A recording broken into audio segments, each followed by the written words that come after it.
Hi friends, రైతన్న ఛానల్కు స్వాగతం. రుణమాఫీ కాలేదా? అయితే అర్జెంట్ ఇవన్నీ ఎక్కడ దరఖాస్తులు చేసుకోవాలంటే అదేందనేది వీడియోలో తెలుసుకుందాం. ఇప్పటి వరకు మన ఛానల్ని సబ్స్క్రైబ్ చేయకపోతే సబ్స్క్రైబ్ చేయండి, లైక్ చేయండి, షేర్ చేయండి మరియు కామెంట్ చేయండి.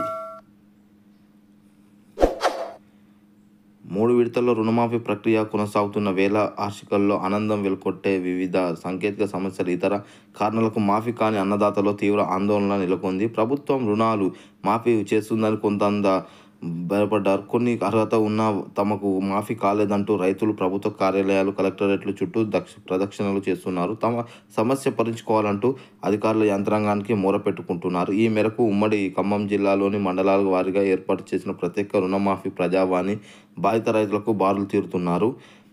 ఖమ్మం, భద్రాద్రి కొత్తగూడెం జిల్లాలో అన్నదాతలకు రుణమాఫీ కష్టాలు తీరడం లేదని, రుణాల మాఫీ అయ్యే సమయంలో సాంకేతిక సమస్యలు, ఇతర కారణాలతో ఒక్కొక్కరి ఖాతాల్లోకి సొమ్ము జమ కావడం ఆగిపోవడంపై రైతులు తీవ్ర ఆందోళనకు గురవుతున్నారు. 2 జిల్లాల్లో రుణాలు మాఫీకి తమ అన్ని అర్హత ఉన్నా కాలేదంటూ రైతులు ఆందోళనకు గురవుతున్నారు. ఈ విషయంలో హర్షకుల్లో రోజుకు ఆందోళన పెరుగుతుండడంతో ఖమ్మం, భద్రాద్రి జిల్లాలో కలెక్టర్ అర్హత ఉన్న ప్రతి రైతుకు రుణమాఫీ అందించేందుకు భరోసా ఇచ్చేలా చర్యలు సిద్ధం చేశారు.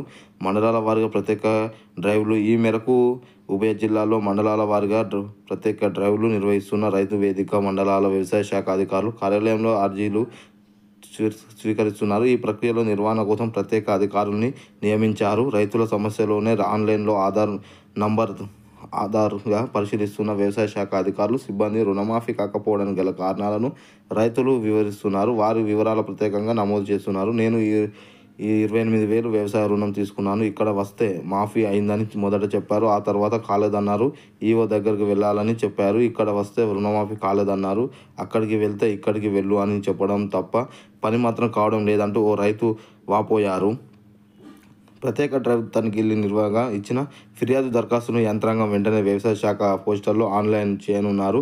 తర్వాత ఉన్నతాధికారులు దరఖాస్తును స్వయంగా పరిశీలించి రుణమాఫీకి అనుగుణంగా చర్యలు తీసుకోవాలన్నారు. వీటికి ప్రధానంగా ఆధార్ నెంబరు తప్పులు, పాస్ పుస్తకాలు లేకపోవడం, రేషన్ కార్డు లేకపోవడం, కుటుంబ నిర్ధారణ కాకపోవడం వంటి కారణాలు ఆన్లైన్లో చూపుతున్నాయని వ్యవసాయ శాఖ అధికారులు చెబుతున్నారు. రుణమాఫీ లబ్ధిదారుల్లో కొంతమందికి రేషన్ కార్డు లేకపోవడం వల్ల కుటుంబ సర్టిఫికేషన్ చేయడం సాధారణ అవుతుంది. ఆధార్ బ్యాంకు ఖాతాల్లో పేర్లు తప్పులు ఉండడం, పాసు పుస్తకాలు లేకపోవడం, 2018-24 మధ్యలో రైతులు తీసుకున్న రుణాలు కంటే వడ్డీ ఎక్కువ ఉండడం వంటి సమస్యలు తలెత్తుతున్నాయి. ఇప్పటి వరకు మన ఛానల్ని సబ్స్క్రైబ్ చేయకపోతే సబ్స్క్రైబ్ చేయండి, లైక్ చేయండి, షేర్ చేయండి, కామెంట్ చేయండి. జై జవాన్, జై కిసాన్, జై